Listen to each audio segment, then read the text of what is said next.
আমরা সচরাচর সবাই ভাজি করে থাকি গাজর আর আলু দিয়ে, কিন্তু এভাবে করে একবার হলেও ট্রাই করে দেখবেন কতটা টেস্টি হয়। যাকে খাওয়াবেন সেই আপনার ভক্ত হয়ে যাবে, এতটাই টেস্ট। আসসালামু আলাইকুম, আশা করছি সবাই ভালো আছেন। প্রতিদিনের মতো আজকেও নতুন ভিডিও নিয়ে হাজির হয়ে গেলাম।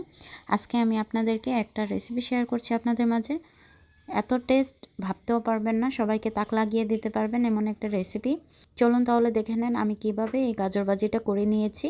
আমি চুলায় একটা প্যান বসিয়ে দিয়েছি, পরিমাণ মতো তেল নিয়েছি।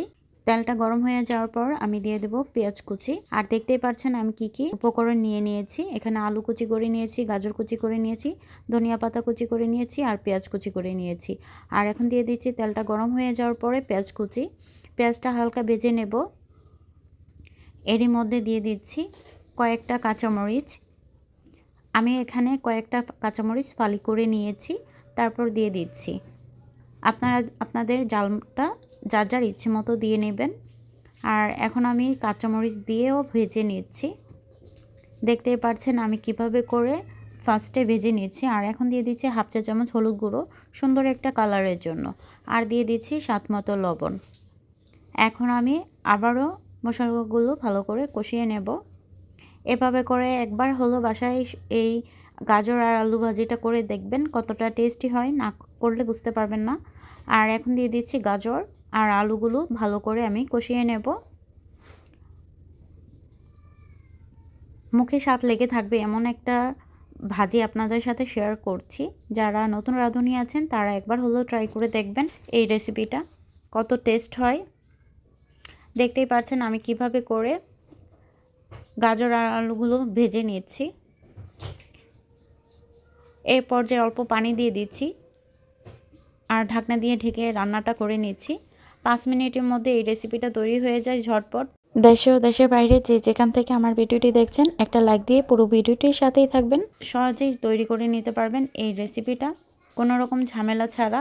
আমি একটু পর ঢাকনা দিয়ে ঢেকে রান্নাটা করে নিচ্ছি। দেখতেই পাচ্ছেন আলুটা সিদ্ধ হয়ে গিয়েছে। একদম কম সময়ের মধ্যে এই ভাজিটা তৈরি করে নিতে পারবেন ঝটপট। যারা এখন পর্যন্ত আমার ভিডিওটি দেখছেন কিন্তু একটা লাইক দিতে ভুলে গিয়েছেন, তারা একটা লাইক দিয়ে পুরো ভিডিওটির সাথেই থাকবেন।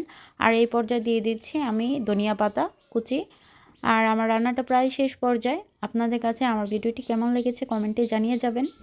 আর ভালো লেগে থাকলে লাইক কমেন্ট শেয়ার করে পাশে থাকবেন। চ্যানেলে নতুন হয়ে থাকলে চ্যানেলটি সাবস্ক্রাইব করে পাশে থাকা বেল বাটনটা অন করে দিবেন, যেন নতুন ভিডিও ছাড়ার সাথে সাথে আপনাদের কাছে নোটিফিকেশন চলে যায়।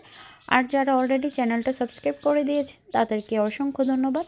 পুরো ভিডিওটির সাথে থাকার জন্য সবাইকে ধন্যবাদ। আমার প্রিয় শুভাকাঙ্ক্ষী যারা আমার ভিডিওতে সবসময় সুন্দর একটা কমেন্ট করেন, পাশে আছেন, সবাইকে অনেক ভালোবাসা। আমাকে ভালোবেসে সবাই আমার পাশে থাকার জন্য অনেক ধন্যবাদ। দেখতেই পাচ্ছেন আমার রেসিপিটা কমপ্লিট। একদম কম সময়ের মধ্যেই ঝটপট এই ভাজি রেসিপিটা তৈরি করে নিতে পারবেন কোনো রকম ঝামেলা ছাড়া। দেশে ও দেশের বাইরে যে যেখান থেকে আমার ভিডিওটি দেখছেন সবাইকে আবারও জানাচ্ছি অনেক ভালোবাসা, অসংখ্য ধন্যবাদ। আর আমার ভিডিও যদি আপনাদের কাছে ভালো লেগে থাকে লাইক কমেন্ট শেয়ার করে পাশে থাকবেন। আবারও নতুন কোনো ভিডিও নিয়ে হাজির হয়ে যাব। আজকে এই পর্যন্ত, সবাই ভালো থাকবেন, সুস্থ থাকবেন। আল্লাহ হাফেজ।